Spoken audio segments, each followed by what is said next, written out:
Just because it's common, that doesn't mean it's not risky. Many people fall into the misconception that if a lot of people are doing something, it must be the safest path. If you were born several decades ago, you would have thought smoking was safe because everyone was doing it. Is having a job safer? I earn my entire income from running this website. I love working on it and there is incredible potential for growth.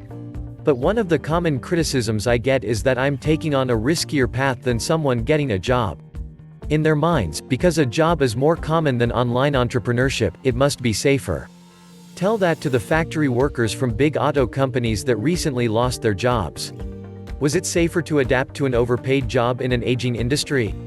My income in the next few years may suffer because of the recession, but at least I can't be fired. The standard American diet: I eat an OVO vegetarian diet, although I also avoid eggs when I can. This certainly isn't common, as only 1 to 3% of the population is vegetarian. A common criticism is that I don't receive enough protein.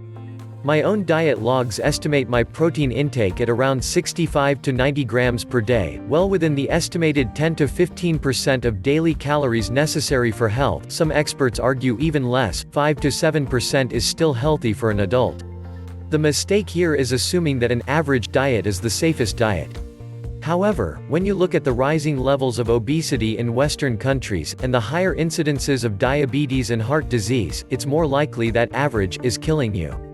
Unconventional wisdom: the common self-help dichotomy is the safe and mediocre path versus the risky and virtuous one. Entrepreneurship is risky, but it's also more satisfying than being a widget producer. This dichotomy is false. Often the best option is actually the least risky over a period of time. Take this online business. I didn't pay any startup costs, so if it flopped, I would only lose a bit of my time. My income stream is split through multiple different sources, and I have the option of easily pursuing new ones, so I'm diversified if one stream dries up. Finally, the intangible assets I've built up in terms of skills and connections mean that even if the worst case were to happen, I could use those skills to earn revenues elsewhere.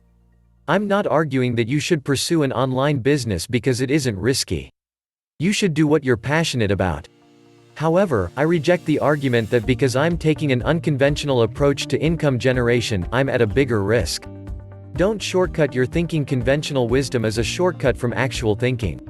When you rely on the majority to give you career, diet, and spiritual advice, you avoid thinking about these issues for yourself. Often when you peel off the covering, and start to understand the systems behind it, you can come up with more satisfying and less risky solutions to your problems. When you peel off the outer layer from your career, you see that a job isn't just working for money, it's building skills that provide value in exchange for money. That's why programs designed to give people jobs, but don't provide value, are insane. It's also why, if you don't produce value at your job, you are in a far riskier position than any entrepreneur. Peeling off the layers to your diet and you'll see that, while people have been omnivorous throughout their evolution, few societies have consumed the same volume of meat as people do today, and none ate as much processed foods.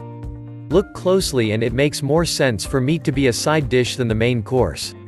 The only security is within you. Personal development, far from being a risky choice, is probably one of the safest. You can always lose your job, but only rarely can you lose your skills. Businesses can die, but the lessons learned from failed ventures make future businesses stronger. Your health can falter, but your skill in changing your habits can stay strong. If any investment of your time doesn't build internal assets, it isn't worth doing. Even the most lucrative job isn't worth the paycheck if you aren't becoming more skilled or knowledgeable as a result. One of the reasons I believe running a business is safer than working at a job is that I've learned far more from entrepreneurship than I have from any job or class. Even if my external assets fail, I've still built internal assets that can't be taken away. The illusion of security is mostly a superstition. It does not exist in nature, nor do the children of men experience it as a whole.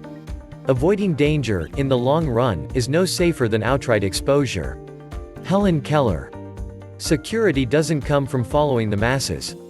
With an economic collapse, terrorist attacks, obesity epidemics, and third world flood relief efforts in an industrialized country, I don't think anyone can argue that the world is inherently safe. But in that fear you have two choices: to blindly follow the masses over the edge of a cliff, or to think for yourself. Personal development and unconventional choices often lead to the most success. But despite their appearance, they often hold the least risk. Businesses can fail and diets can be flawed, but everyday people lose their jobs and eat hamburgers. There is no such thing as complete safety, and if there was, it certainly wouldn't be existing in the millions of mediocre choices made by the majority today. Talk is cheap. You probably already intuitively know the ones who talk the most about how busy they are actually wasting time complaining. Are you among the big talkers? Hopefully not, but you may inadvertently find yourself amongst the ranks of another group of equally unproductive folks, the overly action-oriented. These are the entrepreneurs who churn and burn through their days in a way that wastes energy and who seem to resemble the Tasmanian devil. It's not about being busy, or talking about how busy you are.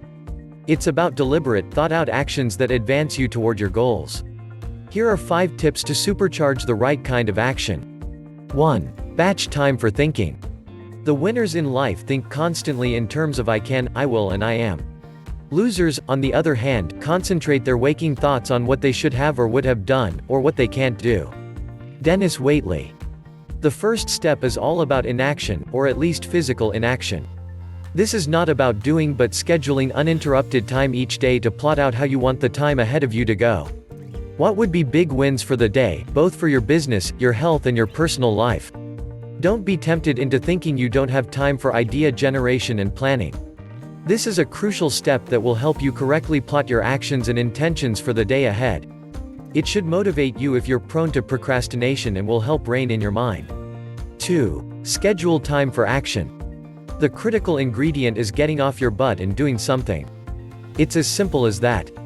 A lot of people have ideas, but there are few who decide to do something about them now. Not tomorrow. Not next week. But today. Nolan Bushnell. Just as important as plotting your days is going out and executing your plans. You need to have a map of where your day is going, but if you want to find yourself at a different place at the end of today than when you woke up, you'll need to take the first steps. This is where you put time in your calendar to get stuff done.